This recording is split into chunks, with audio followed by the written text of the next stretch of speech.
Quand vous trouvez un enfant, au toucher c'est doux, mais il faut qu'il sente qu'il y a la fermeté là.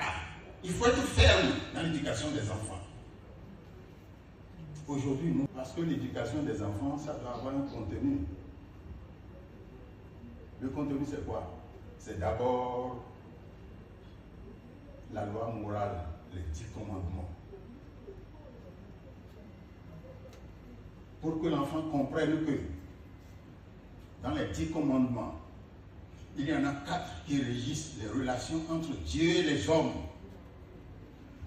Les autres 6 régissent les commandements, les relations entre les hommes.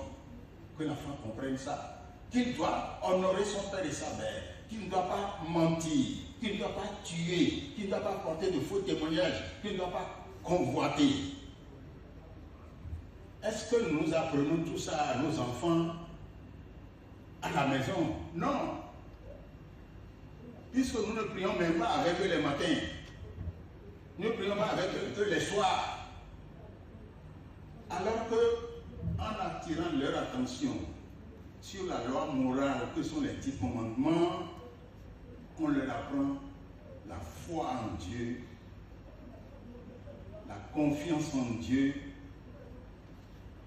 l'obéissance à Dieu, pour leur dire qu'il n'y a pas de foi sans obéissance. Une foi sans obéissance, ce n'est pas une foi.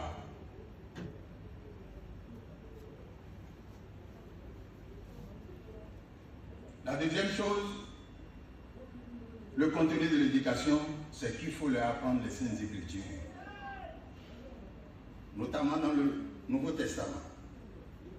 2 Timothée 3, versets 14 à 17. À son fils dans la foi, qui est Timothée, il lui dit quoi? Demeure dans les choses que tu as apprises. Demeure dans les choses que tu as apprises. Je t'ai appris la paix. Je t'ai expliqué ce que c'était la paix. Demeure dans les choses que tu as apprises. Oui. Et reconnu certaines. Sachant de qui tu les as. Sachant de qui tu les as. Sachant de qui tu les as. Sachant que c'est de ton père. Parce que si toutes les familles s'imposaient l'obligation de parler de paix, de cultiver la paix, de vivre la paix dans les foyers, l'Église est sauvée.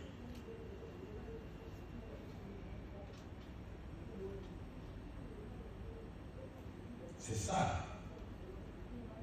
C'est ça le contenu de l'éducation que nous devons donner aux enfants.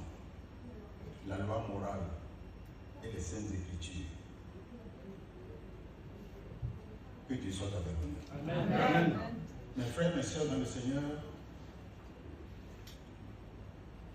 les parents ne doivent pas oublier ceci, qui est contenu dans le psaume 78, à partir du verset, je crois, verset 3 ou 4. Ce que nous avons entendu. Ce sont les parents qui disent ça. Ce que nous, parents, avons entendu. Ce que nous savons. Ce que nous savons. Ce que nos pères nous ont raconté. Ce que nos pères nous ont raconté. Nous ne le cacherons point à leur. Nous ne le cacherons point à nos enfants. Cela veut dire quoi? Cela veut dire qu'au début était l'éducation. Et l'éducation que les parents ont reçue, c'est ça qu'ils transmettent. C'est quelque chose qui se transmet de père en fils. Oui. Nous dirons à la génération future. Nous dirons à la génération future. Voilà comment l'Éternel est puissant. Ce qu'il veut de nous là, c'est que nous soyons en paix. Oui. Pour qu'elle fût connue de la génération future. Oui, pour que ces choses puissent être connues de la génération future. C'est ça, c'est pour ça que en Deutéronome 6, à partir du verset 6, la recommandation est là. Et ces commandements. Et ces commandements Que je te donne aujourd'hui. Que je te donne aujourd'hui. Seront dans ton cœur. Seront dans ton cœur. Tu les inculqueras. Tu les inculqueras à tes enfants. Tu les inculqueras. Vous voyez ce verbe-là. C'est plus fort qu'apprendre. Inculquer. un peu comme le menuisier, quand il veut rassembler 2 pièces de bois et qu'il les met ensemble, il met une pointe dessus.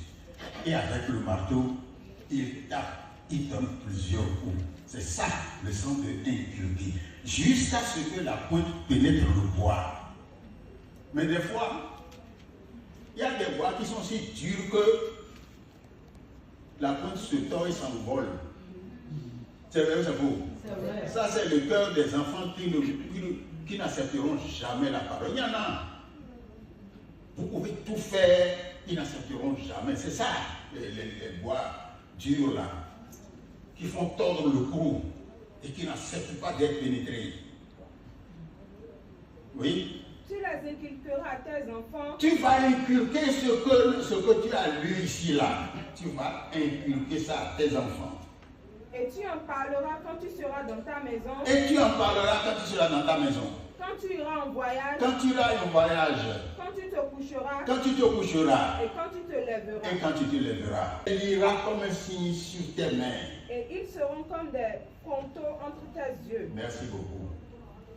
Je voudrais donner l'exemple des ambassadeurs du Christ. Quand je suis arrivé ce matin, j'ai vu un tableau. Je ne sais pas si le tableau était là depuis toujours, mais c'est aujourd'hui que j'ai vu que ça a accroché mon attention. Je dis voilà, c'est très bien. Ce tableau qui rappelle les 10 commandements. Ce tableau qui rappelle les 12 interdits. Si vous lisez chaque jour, que vous venez ici, là, vous devez comprendre que c'est ce que l'Éternel veut de nous. Et il veut ça de nous pour notre bien.